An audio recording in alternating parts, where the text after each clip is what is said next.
I thank you very much. Let me start by thanking Greg and the leadership, your leadership, whoever all put this on the agenda for you guys this afternoon. It is a really valuable opportunity to talk about something that I'm not sure you know about.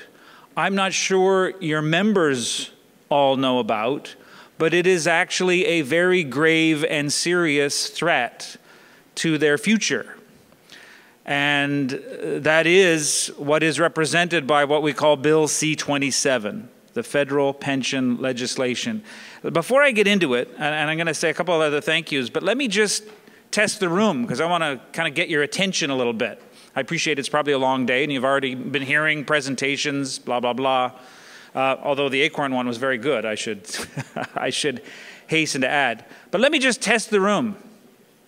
I actually had a chance, I was invited by Greg's predecessor, Larry Russo, to speak to, I believe it's like a regional conference last May. Is that, have I got that right? May 5th. How many of you in the room were there and actually heard me speak very briefly about Bill C-27? I see about more than half hands go up, but not everybody was. That's good. I will say, though, I only had about 5 minutes to speak about this subject.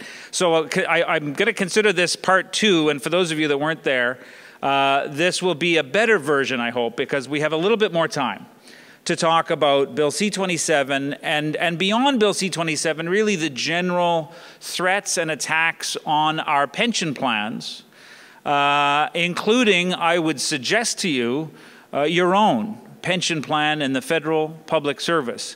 I assume, and maybe I'll test the room again, I assume that the vast majority of you, if not everybody, who is here as a PSAC local leader belongs to, and your local members belong to, the federal public service plan, the single big plan in the federal. Is there anybody in the room who is not in that pension plan or belongs to a different pension plan? I don't even know if there's non-PS employers represented. No.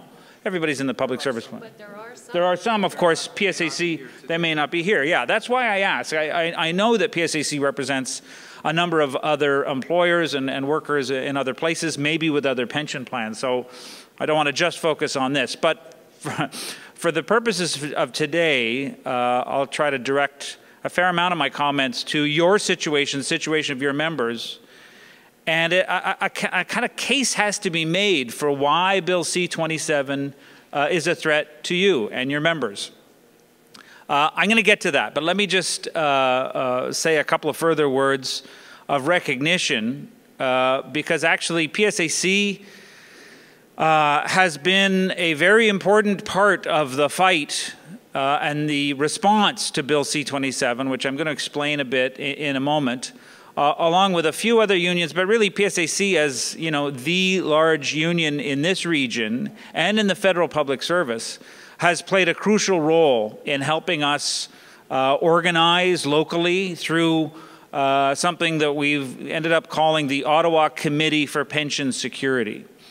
This is something that I was a part of helping to pull together a year ago, actually.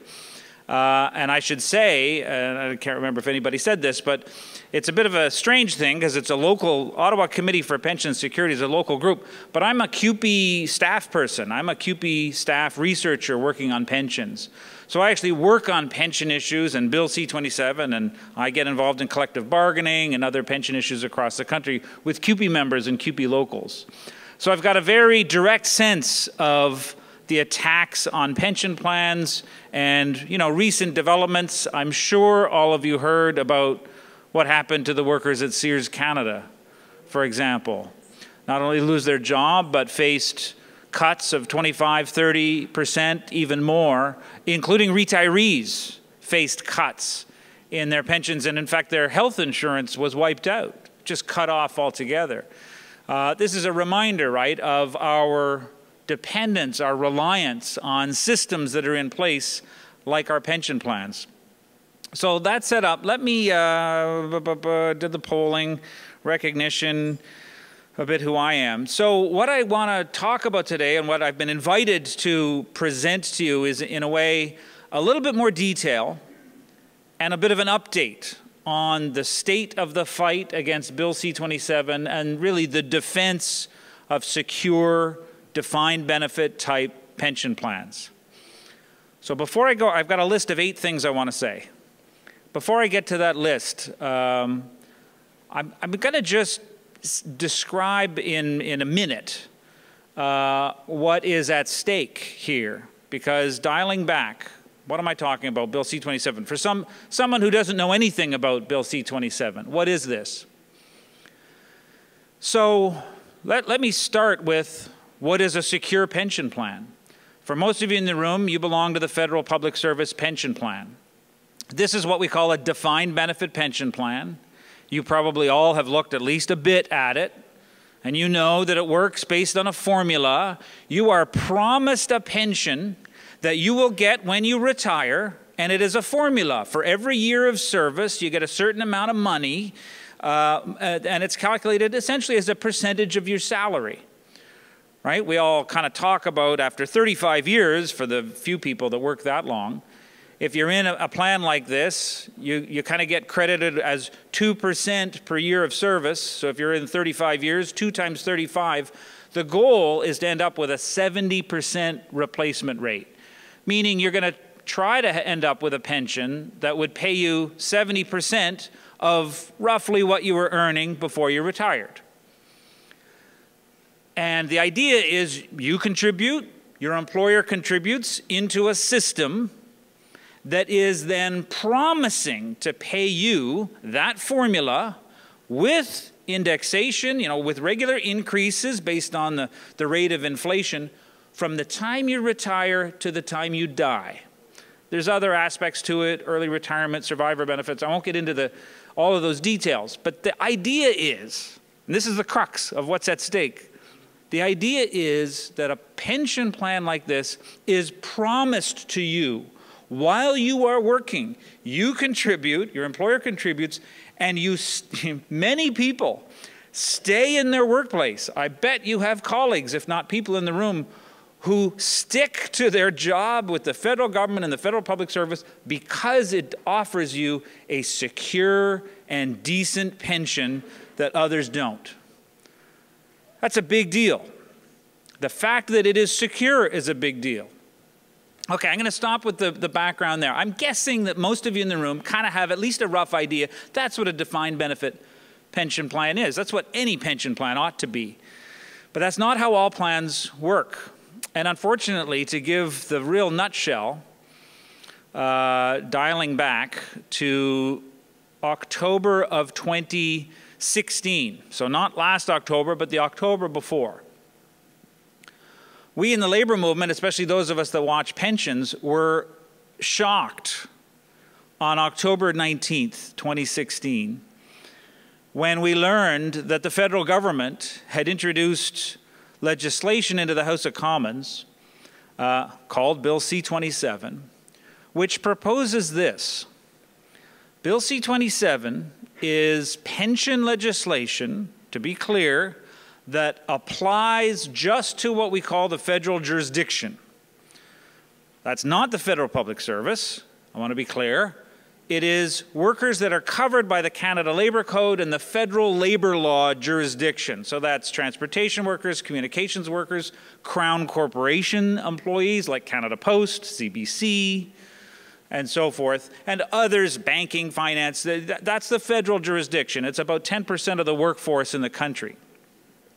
Okay, so Bill C-27 is proposing to change the pension legislation that applies to that jurisdiction. How so? To cut to the chase, what it's proposing, and this is following years of pressure from employers that don't like this kind of secure pension plan, it's proposing to permit employers to convert existing pension plans, existing defined benefit and secure pension plans, to a different kind of plan that they call a target benefit pension plan. And I would encourage you, when you hear the word target, to think no longer promised benefit pension plan. So defined benefit, promised, converting to target benefit, not promised. And here's the real drama. Not only are they proposing to permit employers to convert their pension plans that way. They're proposing to permit employers to convert not just what happens in the future, but all of the pensions that have been earned and promised for the last 50 years can be converted, basically de-secured, have their guarantee taken away, even for retirees.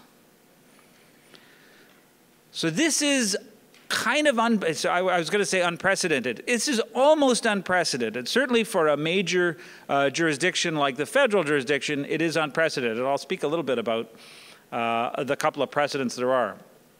But if this were to happen, if this were to pass, this would open the door to employers like Canada Post, and PSAC represents a section of Canada Post workers, right? I'm kind of forgetting this. This is, yeah, very important.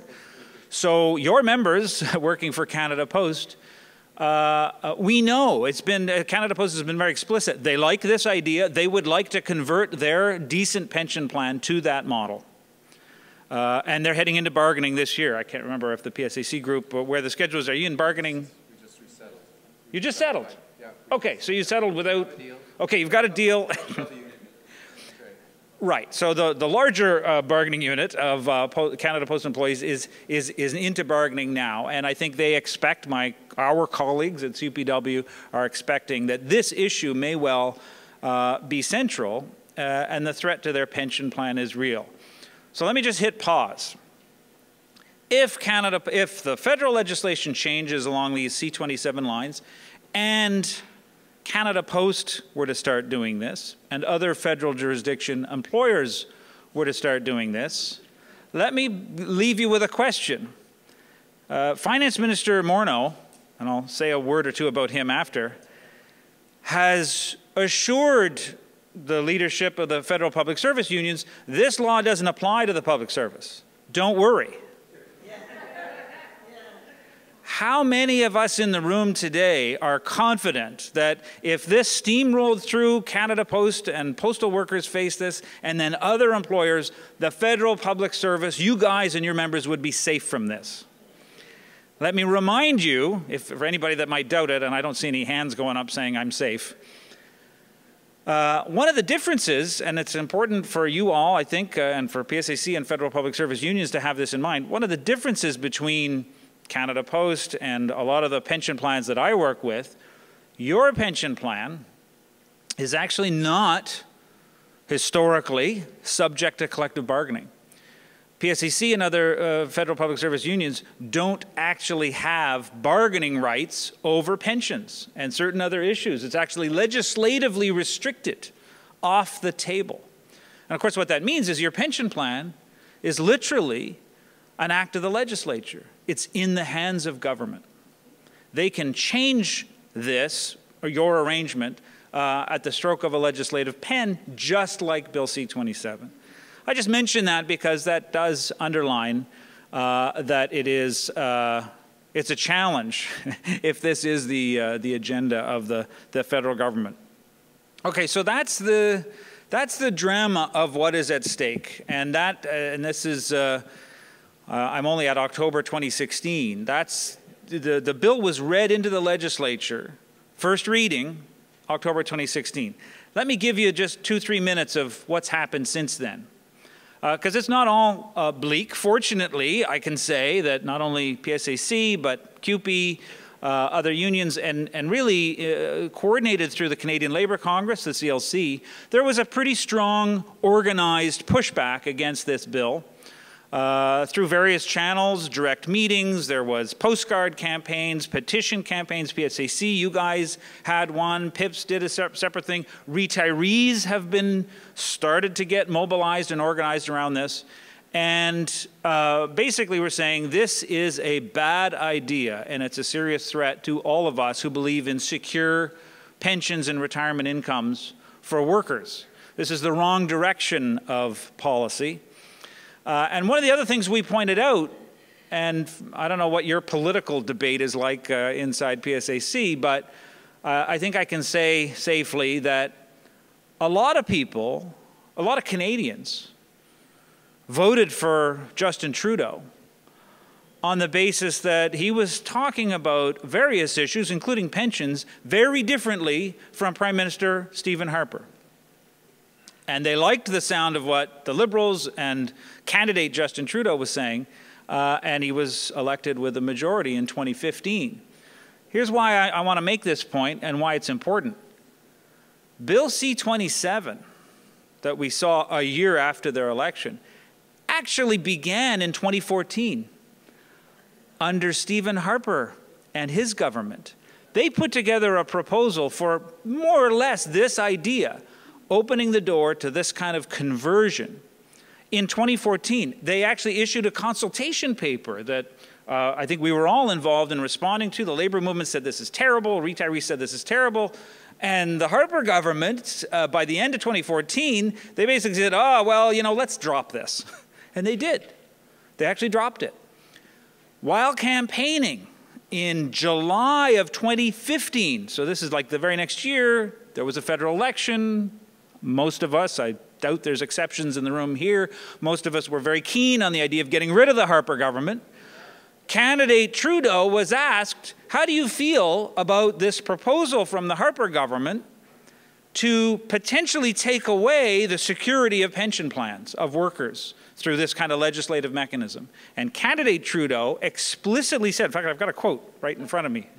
Yeah, you've got it here. Yeah, so Renell is going to circulate this. You can have a look at the quote. I don't know if it's the same one. Yeah, there's two quotes. I'll give you the one in our little pamphlet. While campaigning, candidate Trudeau said this: taking away benefits from seniors that had been earned and accrued over the years retroactively is unacceptable and wrong in principle. Wrong in principle. That's what he said while campaigning. And in a different interview, he said something like, defined benefit plans which have already been paid for by employees and pensioners should not be retroactively changed. That's what he said while he was campaigning. And 1 year after getting elected, introduced Bill C-27, quietly, not even a press release. And it was barely noticed for a few days, and eventually we kind of realized what had happened. And just to mention politics of this, they introduced Bill C-27 the very same day as a different piece of legislation, Bill C-26, which was all kinds of, there was all kind of media coverage and press releases and tweets and so forth. What was that bill doing? That was the deal that introduced a modest expansion of the Canada Pension Plan, which of course we fought for, PSAC, CUPE, other trade unions, the CLC, and that was a good news story. Not the expansion of CPP that we wanted a bigger one, but it was an important positive story. And that was the headlines the next day, just Bill C-26. It took us weeks to get attention to Bill C-27. And okay, so here's the update. I've taken up more time than I wanted just with this background. Let me sort of quickly tell you what's happened between then and today. Because what are we at today? Late January 2018. It's been a year and a half since Bill C-27 was introduced into first reading. I'll give you just a couple of quick highlights. In February of last year, just about a year ago, the CLC organized, they do an annual lobby day. I don't know how many of you in the room get involved in lobby day. David does, others. You know, the CLC picks some high-profile issues, and they go, and there's this organized people, hundreds of people come from all over the country, and they lobby MPs and cabinet ministers on the Hill. And Bill C-27 was featured as part of lobby day as a top priority. The day after lobby day, the finance minister, Bill Morneau, announced, we're suspending progress of the bill pending further consultation with the labor movement. And we're going to not move it forward before May 15th, was their commitment. And there were some further meetings, but of course all the unions, we all said all the same things. So it wasn't any secret what our view was. We said this is unacceptable and this is a threat. May 15th came and went. And what has happened since May 15th? Actually, nothing has happened. Bill C-27 remains on the order paper, on the books of the Parliament, and there has been, I would say, you know, as it has sunk in, more and more trade unions, more and more workers that understand the threat of this have gotten organized, including through our little Ottawa Committee for Pension Security, which I'll talk about at the end. And we started organizing demonstrations. In fact, I want to again thank PSAC in particular, because after that short talk I did on May 5th, we actually went up to the Prime Minister's office with a group of like at least 100 PSAC members, and I think there was already 100 people there, and we had a demonstration in front of the Prime Minister's office just on this issue, which got a little bit of media, not as much as we would have liked because there was a big flood that day. But it did get some media, got some attention, certainly got the attention of the government. Then September 18th, 3 months later, we organized another little mass demonstration, again with support from your union, in front of the finance minister's office. And at that demonstration, we were the first ones to start drawing attention to something very important about Bill Morneau and his background. Those of you that followed the frenzy of media coverage in late October and early November may know that Mr. Morneau was accused of having a conflict of interest. Several conflicts of interest, but specifically one that relates to this legislation, Bill C-27. So what's the conflict here? You may know that Bill Morneau, before he got into political life, was the CEO of a company called Morneau-Chappell. And Morneau-Chappell is a pension plan service provider, consultant, actuarial company that provides actuarial services and others to employers and governments across the country, including in New Brunswick. Sorry? That's right. That's right.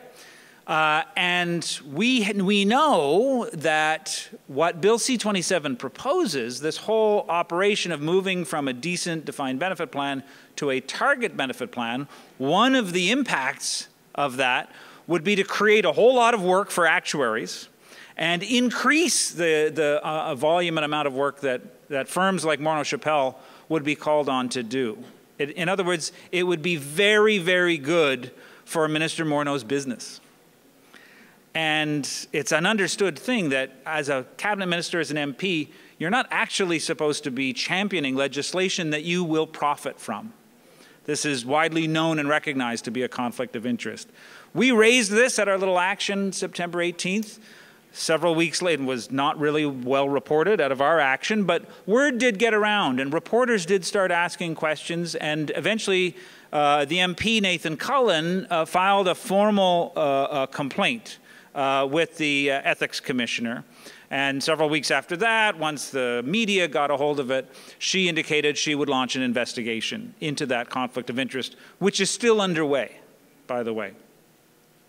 And I guess I'll try to wrap this up a little bit by saying they have not withdrawn the bill, as we had hoped. There has been no prorogation of the Parliament, which you may know was rumored for some time, and I guess it still could happen, but I'm not banking on that. As far as we know, Bill C-27 is Liberal government policy. It is what they want to move forward in the Parliament. Until we hear otherwise, that's their agenda. Two other things to wrap up with. As we've been arguing, Bill C-27 is a turning point, in part because it symbolizes something that is not likely to end with the federal jurisdiction pension law. We know that this would be very popular in other jurisdictions, including across the provinces. So as an update, as a more recent update, in September of just 5 months ago, the government of Nova Scotia launched a consultation with people there in that province. And in the consultation, they formally asked the question, should we permit employers to convert existing defined benefit plans to this target benefit model, including retroactively? In other words, should we do Bill C-27 here in Nova Scotia? And here's an even fresher update. 2 weeks ago, the government of Manitoba launched a consultation with people there in that province with exactly the same question. Should we do this here? So the point there is this idea, this threat now has a certain momentum.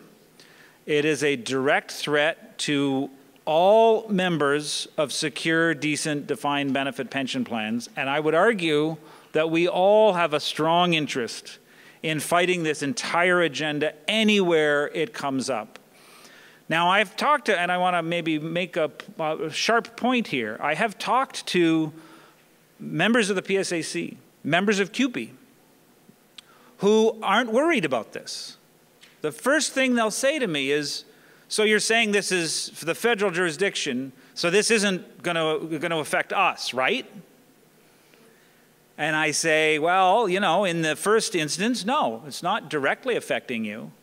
But I have to then make the case that this has a momentum, and none of us should be under the illusion that if this goes forward, we are safe from it. I've already spoken longer than I wanted to. Let me switch just to wrap with what can we do about this now, and what strategies can we engage in? What can PSAC and other unions do? I'm just going to wrap, and I meant to introduce Ronel. You guys all probably know Ronel. I invited Ronel to join me because Ronel is actually an active member of our little Ottawa Committee for Pension Security. Does everybody know you? They do now. Yeah, okay. I don't know how often you guys get together and get to know each other. But this is important because we actually have this very cool little grassroots committee in Ottawa. You are all invited to join that committee. You don't have to come out to meetings, although you can, and Ronel does. But there's this little group, and it's been growing over the last few months. We started with 6 people, then it was 12. The last several meetings, we've had over 18, 20 people coming out. These are people that are dedicating time and energy and their volunteer time to sit down once a month and talk about how can we fight this? And how can we coordinate amongst the unions and even get retirees involved? To be honest, most of the activists are retired, and they're threatened by this. And how can we get people who don't have a union or a retiree association also involved? They are affected and threatened by this. So I'm kind of excited about this committee. I hope that we can work with you. Even if you're overburdened union activist and you don't want to come to meetings, fair enough, I understand that. But it would be great, I'm going to ask you for 2 things. A, share this information with your members, that this committee exists. You may have members who are interested and maybe have some time. There's a Facebook page. How many people in the room are on Facebook? Not everybody, but wow, look at that, a majority. Please look up on Facebook the Ottawa Committee for Pension Security. Je m'excuse, c'est en anglais, mais in fact, it's not only we share media clippings, news reports in both languages. The best report we got out of May 5th was Radio-Canada, a great report. And we share that on that Facebook page, and there's hundreds of people on that Facebook page. Please encourage, join that, follow that, and share that with your members. A second idea, and maybe Ronel will say a word or two about this, that I'm excited about.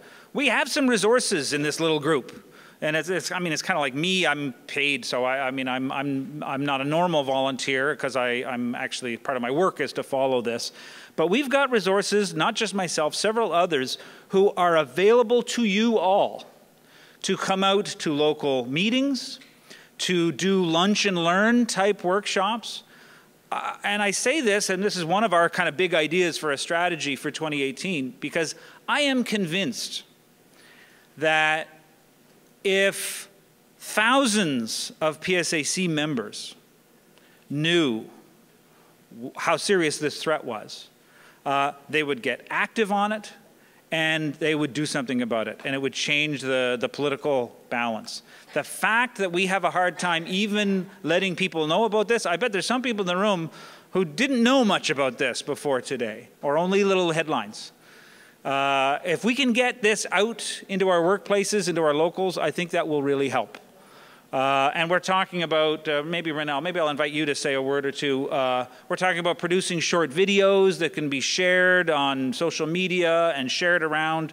And we're also talking about producing a new leaflet that would would be from the committee, and it would update people on where things stand, and it would be, you know, we may come to Greg or to BSAC and ask for help with printing or some resources to make these kinds of things happen. And thank you for all the help that has been provided so far. So we've got some good ideas and some energy, but we really do need you guys. We need people in your positions, local leaders who have access to people, to connect with us and to see if you can make something happen in your workplace. It could be next month, it could be any time over the next 6 months. We've got time, and there's a little base of resources available to you all.